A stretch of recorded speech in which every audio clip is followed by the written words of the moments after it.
teman-teman semuanya. Di video kali ini, aku akan memaparkan materi ekonomi tentang ketenaga kerjaan. So, ikutin terus ya. Teman-teman, udah pada tahu belum sih apa ketenaga kerjaan itu? Kayak gimana sih konsep ketenaga kerjaan itu? Kalau teman-teman belum pada tahu, yuk tonton video ini sampai habis. Menurut Undang-Undang Nomor 13 Tahun 2003 tentang Ketenaga Kerjaan, ternyata ketenaga kerjaan itu berhubungan loh dengan tenaga kerja. Nah, tenaga kerja sendiri itu merupakan orang yang mampu melakukan pekerjaan guna menghasilkan barang dan atau jasa untuk memenuhi kebutuhan sendiri maupun untuk masyarakat. Lalu, tenaga kerja itu dapat diklasifikasikan menjadi 3 kriteria. Yang pertama, terdapat tenaga kerja terdidik. Lalu yang kedua, terdapat tenaga kerja terlatih. Dan yang terakhir, terdapat tenaga kerja tidak terdidik dan tidak terlatih. Dari 3 kriteria tentang tenaga kerja, yang pertama aku akan membahas mengenai tenaga kerja terdidik. Tenaga kerja terdidik adalah seseorang yang memiliki keahlian atau pengetahuan di bidang tertentu. Keahlian dan pengetahuan tersebut didapatkan melalui pendidikan formal. Contohnya seperti dokter, akuntan, dosen, ataupun guru.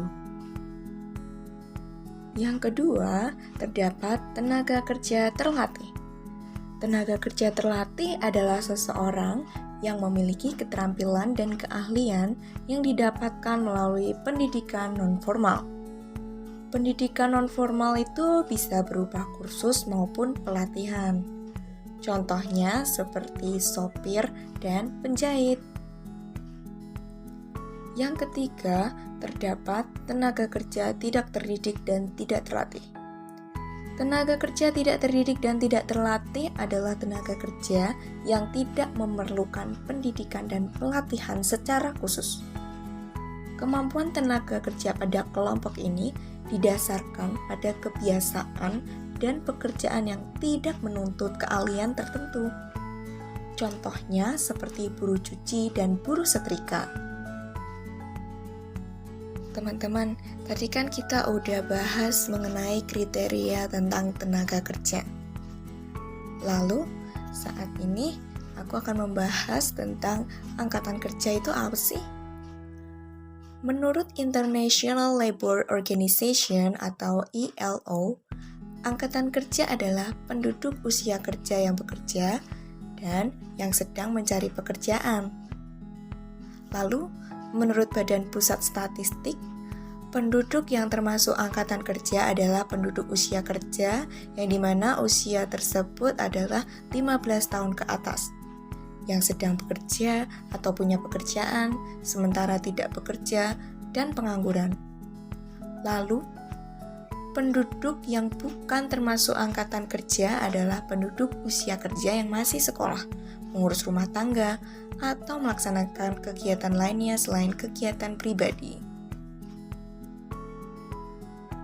Pembahasan yang terakhir adalah tentang kesempatan kerja.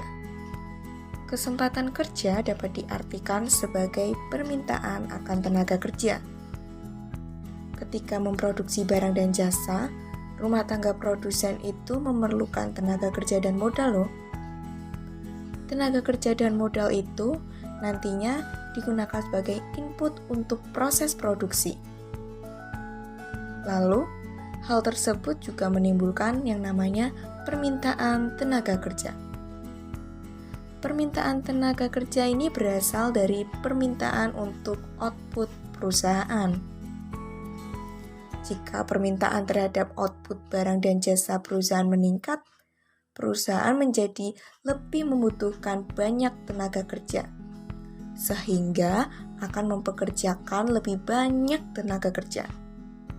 Sebaliknya, jika permintaan terhadap output menurun, maka perusahaan akan membutuhkan lebih sedikit tenaga kerja, sehingga permintaan tenaga kerja juga akan turun. Dari hal-hal tersebut, dampaknya adalah perusahaan dapat melakukan pemutusan hubungan kerja atau yang dinamakan sebagai PHK. Teman-teman, terima kasih ya udah menonton videoku dari awal hingga akhir ini. Semoga video yang aku paparkan mengenai materi ketenaga kerjaan dapat bermanfaat bagi kalian semua. Bye-bye.